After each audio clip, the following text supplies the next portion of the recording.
pessoal, tudo bem com vocês? Eu sou a professora Lúcia Freitas, do componente curricular Ensino Religioso. Seja bem-vindo, 7º ano, ao nosso ensino religioso. E já vamos começar, pessoal, vendo qual é o objeto do conhecimento da nossa primeira aula do dia de hoje. Místicas e espiritualidade. Qual é o detalhamento deste conteúdo?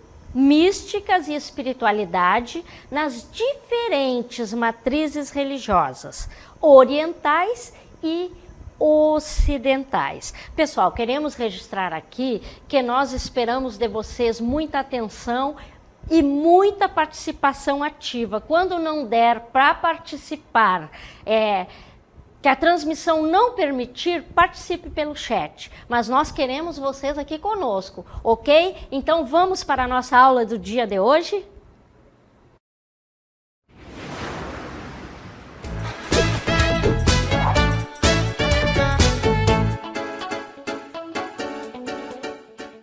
Ok, pessoal, agora nós vamos ver o objeto do conhecimento da nossa primeira aula de ensino religioso.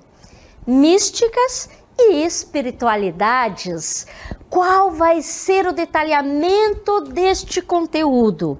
Hoje nós vamos desenvolver a mística e a espiritualidade nas diferentes matrizes religiosas, orientais e ocidentais. Vamos lá então, dando continuidade a esta aula toda especial, aula inicial, onde nós estamos assim com uma tremenda alegria, estamos entusiasmados em estar aqui com vocês. Ok, pessoal, que maravilha nós começarmos desenvolvendo o que é o ensino religioso e já vendo a mística e a espiritualidade, que é a nossa aula de hoje. As duas, pessoal, andam juntas. Vamos dar uma olhadinha aí, para que eu possa desenvolver com vocês? A mística e a espiritualidade estão interligadas, se complementando e se manifestando nas práticas de comunicação com a divindade, nas diversas tradições religiosas. Mas vamos ver como elas se apresentam.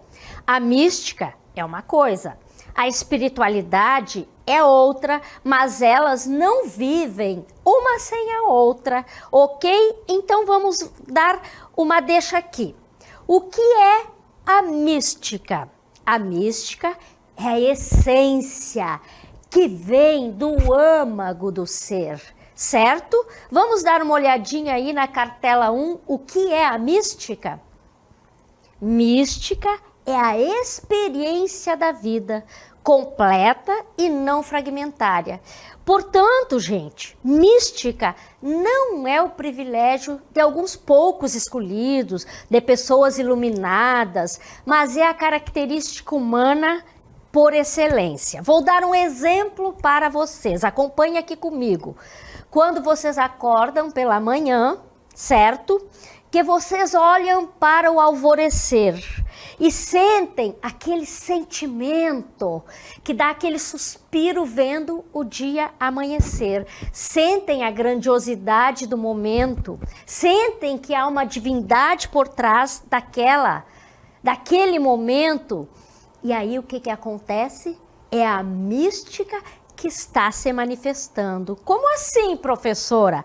A mística é uma experiência plena da vida, é um outro nível de percepção. E essa possibilidade de percepção, cada um de nós desenvolve em si. Então, quando a gente fala assim na plenitude da vida, nós podemos falar na experiência com Deus, experiência com o sagrado. E essa experiência, ela é mística. Vamos lá então, continuando? Essa experiência plena de vida é uma percepção, é uma possibilidade de perceber algo maior, certo? E aí nós vamos ver que essa experiência de vida mística é a experiência de vida completa e não fragmentária. E o Panikkar, ele fala que não é privilégios de alguns, mas qualquer pessoa desenvolve a mística, certo? Ela é a experiência plena da vida, é a experiência com Deus. Vamos adiante então. Já comentei aí que ela é a experiência com Deus, com o sagrado. E agora nós vamos ver, mas professora, e o que é a espiritualidade? Se a mística é esse sentimento essencial que está dentro de nós, o que é a espiritualidade? A espiritualidade é a busca humana por um significado para a vida, por meio de conexões intangíveis. O que são essas conexões intangíveis? A mística é um grande ato que conecta o ser humano e o divino num reencontro com a essência, conectando algo que é maior que nós. A mística nos mostra que é algo maior que nós, é um aprofundamento com esta, é uma intimidade com este divino. Em outras palavras, acompanhem comigo aqui. A mística, ela é o sentimento, aquela essência que está aqui dentro. E a espiritualidade é a prática desse sentimento. Deu para vocês entenderem? É a sistematização desse sentimento no nosso dia a dia, na nossa vida, nas nossas relações, com tudo que permeia o nosso mundo. Vamos adiante então? Na próxima cartela, a próxima. Aí nós vamos ver que a mística e a espiritualidade, elas se concretizam no dia a dia. E assim, ó, a espiritualidade, ela aplica a mística, mas ela não pode regar a mística, regrar, analisar, colocar dentro de um quadrado. Sabem por quê? Acompanhe comigo. A mística, ela é bem maior. E a espiritualidade, ela desenvolve a mística, ela é a força afetiva, então ela vai além da razão. A mística, ela é emocional. Como assim, professora? Vamos para a próxima cartela. A espiritualidade lida com o fogo da mística e liga a mística na realidade da vida, na nossa fé em conjunto. Deu para vocês entenderem? Então, pensem assim, mística, o emocional, mística, a nossa essência que sente, e a espiritualidade coloca em prática no dia a dia, na prática de vida.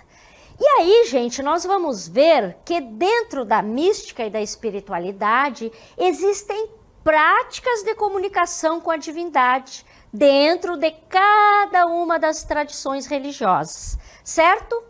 Todas essas tradições religiosas apresentam suas formas de comunicação com a divindade. Professora, que divindade é essa? Dependendo da tua crença, pode ser Alá, pode ser deuses, pode ser Jeová, pode ser Deus, pode ser o tudo que é, pode ser a energia, independente, certo? Aí nós vamos ver que os povos lá da antiguidade até os nossos dias, eles tinham que externar esta mística, esta emoção, esta crença na divindade. E também eles tinham desejos em relação a essa divindade. Eles tinham pedidos, agradecimentos e orações a fazer à divindade, que são as práticas comunicativas. E nós vamos ver, acompanhe aqui comigo, duas práticas comunicativas: a oração e os rituais. Essas práticas comunicativas, gente, a oração e o ritual, elas se manifestam de várias formas, de acordo com a tradição religiosa e com o costume daquele povo. E aí nós vamos ver algumas: as orações, os rituais, que se manifestam através das danças e de outras práticas, os sacrifícios, que nós vamos ver no islamismo, no judaísmo, no candomblé, as práticas espirituais, que vocês conhecem muito bem, que aparece muito na mídia, meditação, jejum. E tem uma prática espiritual que não aparece na mídia, mas que ela existe lá nas Filipinas. Os cristãos, eles se autoflagelam, se machucam para sentir o que Jesus sentiu. Tem também as entoações de mantras nas religiões orientais, shintoísmo, budismo.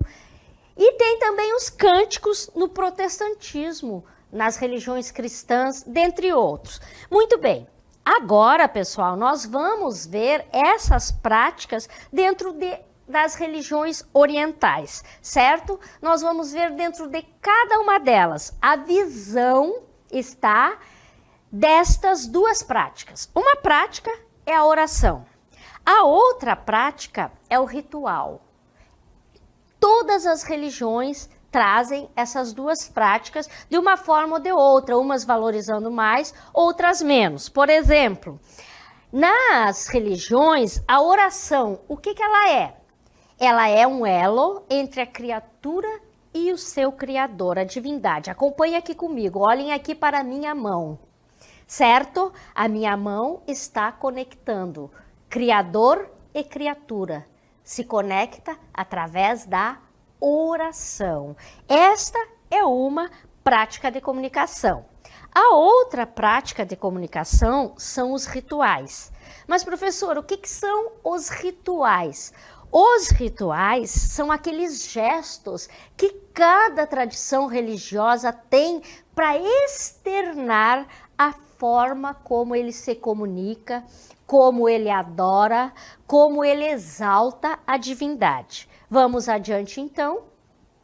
Continuando, temos as orações que já expliquei para vocês o que elas são. É um ato religioso que ativa uma ligação, uma conversa, um pedido, um agradecimento, uma manifestação de reconhecimento ou ainda pode ser apenas um ato de louvor diante da divindade. E os rituais? Os rituais são aqueles gestos que cada religião faz, certo? Eles expressam o quê? O respeito, a adoração, e dentro dos rituais existe também a comunicação. Pode ser gestos, mantras, os cânticos, os adereços espirituais especiais que cada religião usa. Por exemplo, as vestimentas, os objetos e por aí vai.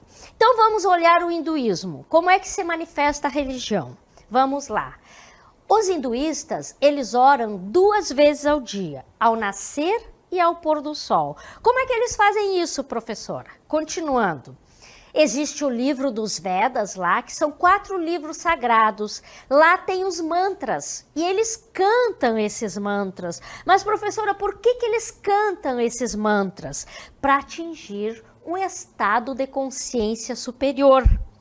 E vejam bem, quando eles cantam esses mantras, não é necessariamente uma prece, porque no hinduísmo a prece não é necessária, não é obrigatória, porque o mantra em si já faz o papel da prece. Vamos continuar vendo aí sobre a prece? O hinduísmo, na próxima cartela, o hinduísmo não prevê uma forma única de rezar, gente. O que acontece no hinduísmo? A divindade dialoga conosco quando nós vamos para dentro, nos fechamos, ficamos em estado de meditação e aí a divindade vai nos levar a estados alterados de consciência, certo? Quem nos diz isso é Swami Nirmala Mananda, do Templo Hare Krishna de São Paulo. E aí também os hinduístas têm rituais. Vamos ver quais são os rituais dos hinduístas? Os hinduístas têm rituais diários. Esses rituais, gente, pode ser em casa, pode ser no trabalho também, ou em locais específicos, certo? O que eles fazem? Eles têm um altar. Nesse altar, eles queimam velas, eles têm incensos, oferendas, flores. E o hinduísta, ele usa muito o fogo para adorar os deuses, porque eles são politeístas. E assim, ó, dependendo da região, vai depender o ritual, certo? Tem regiões lá da Índia e de outros lugares do mundo que praticam a yoga. Tem outros que praticam o Tantra. E tem outros que praticam a meditação com mantras. E tem outros lugares que praticam tudo isso junto, certo? Então, esta é a forma dos hinduístas se comunicar com a divindade. Agora nós vamos para uma religião chinesa que é o Shintoísmo. Vamos adiante. Como é que é a oração para os shintoístas? Os shintoístas, eles valorizam muito os seus antepassados. Então, eles fazem um festival para o Kami, que são espíritos na natureza, certo? E também os seus ancestrais. E eles fazem também uma oferenda nos lares, também no trabalho, eles têm o seu altar lá com arroz, com chá, e isto é para homenagear seus antepassados. Ok, pessoal? Vamos adiante no shintoísmo, nós vamos ver que eles têm orações e nos rituais deles eles têm um festival. Este festival acontece uma vez no ano e nesse festival, inclusive atrai muitos turistas de outros lugares, eles fazem uma adoração aos seus antepassados. Assim é que os shintoístas se comunicam com a divindade. Vamos adiante, seguindo em outras religiões, certo? Vamos para o budismo. O que acontece no budismo? Nem todo budista faz oração, mas quando faz, ele sente que a oração é uma aproximação de uma realidade superior. E nesta realidade superior, gente, eles procuram desenvolver os atributos que o Buda tinha. Quais deles, professora? A calma, a alegria e o amor. Vamos adiante? Para eles, para os budistas, é uma forma de trazer bênçãos protetoras para o dia a dia. Apesar que nem todas as vertentes do budismo, elas acompanham a prece, mas elas fazem as suas oferendas, ok? Vamos adiante então. Como é que o budista faz ritual? Ele tem lá em casa um relicário, que seria o altar para os cristãos, com a imagem do Buda. E lá ele faz a sua prece com gestos, onde ele se ajoelha, onde ele se curva, ele faz a adoração, ele tem objetos para simbologia, flores, velas, alimentos. Por quê? Porque o budista, ele homenageia o ciclo da vida, os ensinamentos, e o budista pratica diariamente a gratidão. Muito bem, vimos religiões aí orientais, agora nós vamos partir para as ocidentais. Vamos lá, acompanhe comigo. Professora, quais são as religiões ocidentais? As 3 religiões do livro: judaísmo, islamismo e cristianismo. Então vamos dar uma olhada no cristianismo, na vertente evangélica. Como é que eles se comunicam com o divino? A oração é a comunicação, porque para eles é um fruto consciente deste relacionamento com Deus. Eles desfrutam da presença de Deus na oração. E também o objetivo é alcançar a salvação. Como é que eles fazem isso? Que rituais são esses? Louvores, agradecimentos, pedidos de intercessão, para a próxima cartela, por favor, e curas pelo outro. E tem também as bênçãos a si e para outra pessoa. Há um pedido de bênção. Como é que é feito esse ritual? Como é que os protestantes fazem? Vamos adiante para a próxima cartela. Com gestos, com cânticos, tem recitação de textos bíblicos, há o sermão que o pastor e a pastora fazem, tem preces emotivas, onde a pessoa se emociona lá nas suas preces, existem sessões de cura e até de exorcismo. Muitos de vocês já devem ter assistido em algum programa televisionado sessões de exorcismo.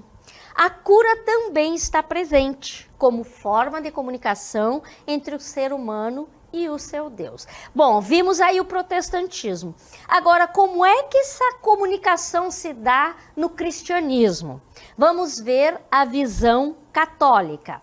Como é que os católicos se relacionam, se comunicam com a divindade? Primeiramente, nós podemos dizer que eles vão diretamente à fonte, Deus, Jesus, mas eles também têm mediadores, que são a Virgem Maria e os santos, para interceder junto a Deus. E quando eles fazem essa oração de mediação, eles pedem o quê? Uma intercessão, a adoração, louvor, e por aí vai tudo aquilo que também os evangélicos pedem. Como são os rituais da Igreja Católica?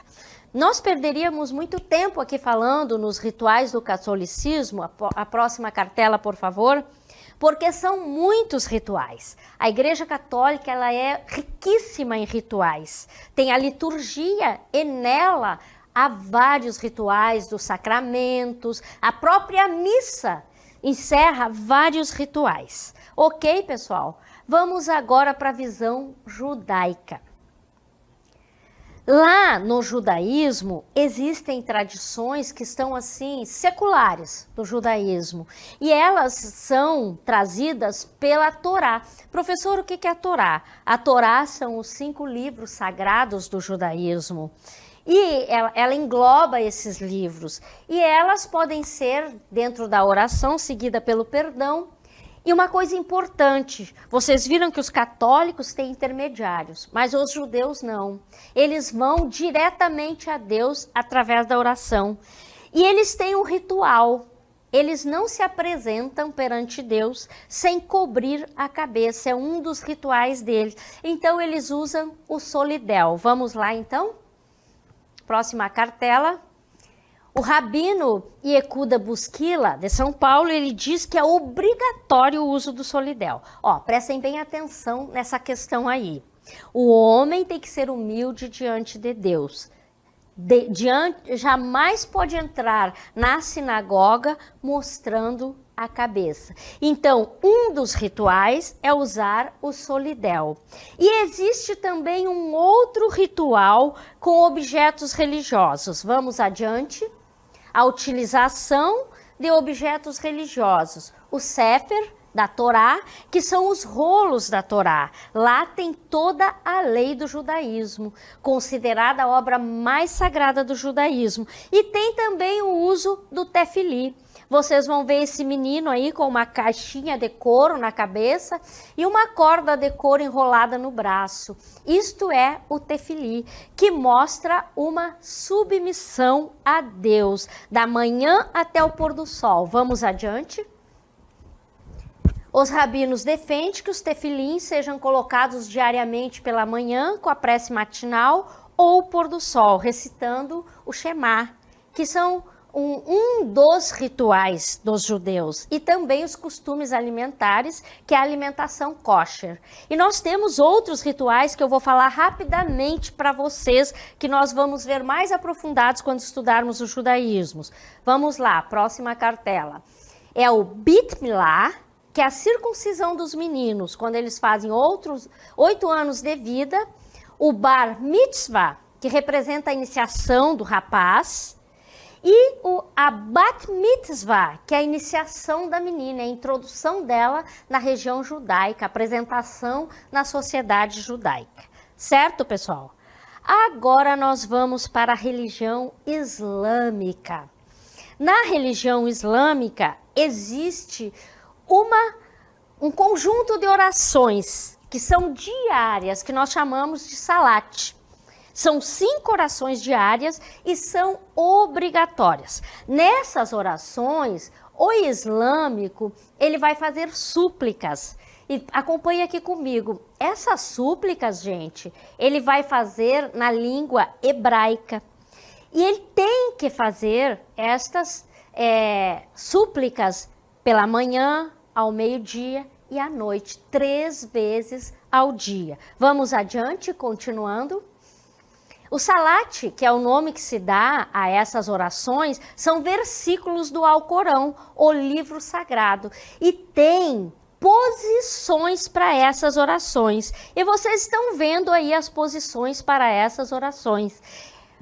O islâmico se prostra diante de Deus, coloca o rosto no chão, seu corpo se prostra perante Deus, porque é o ato de adoração deles, certo? Vamos para a próxima cartela.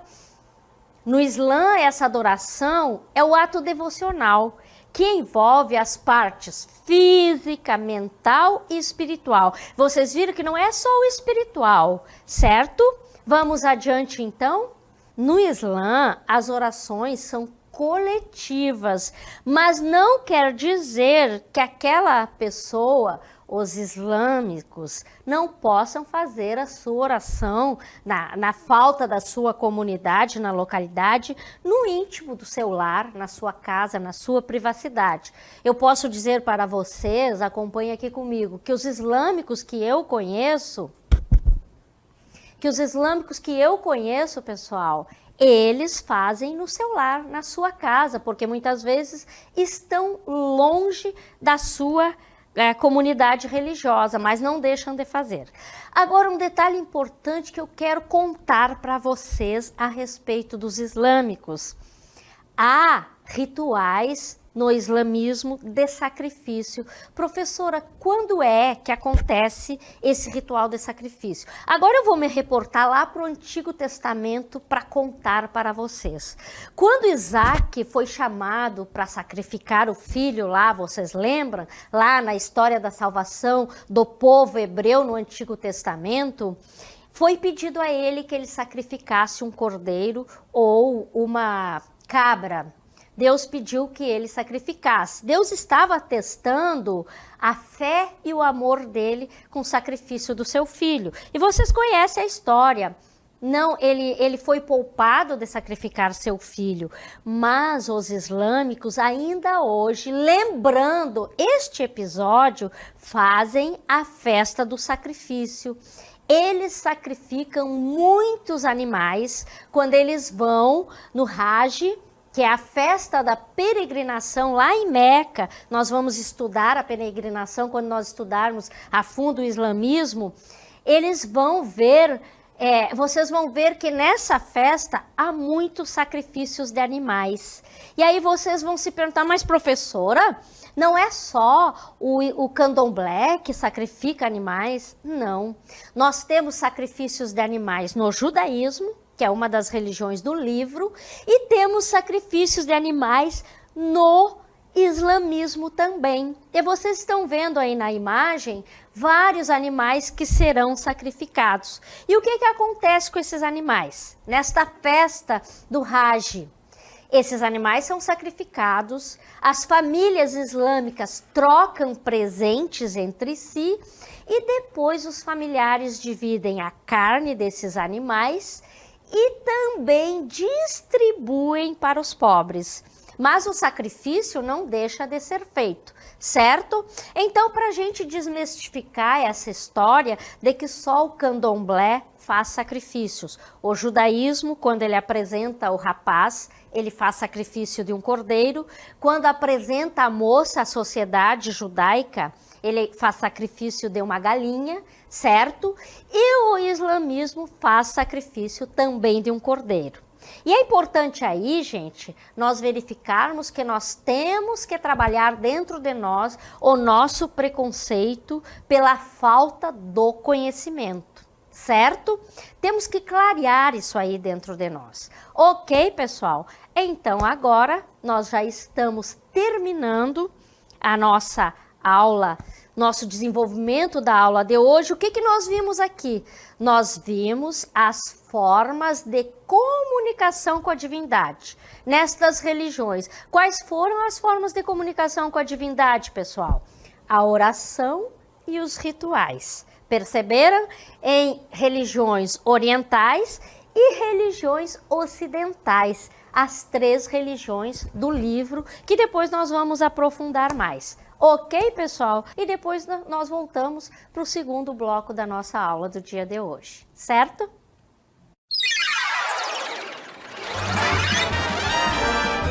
A sua aula continua no próximo vídeo.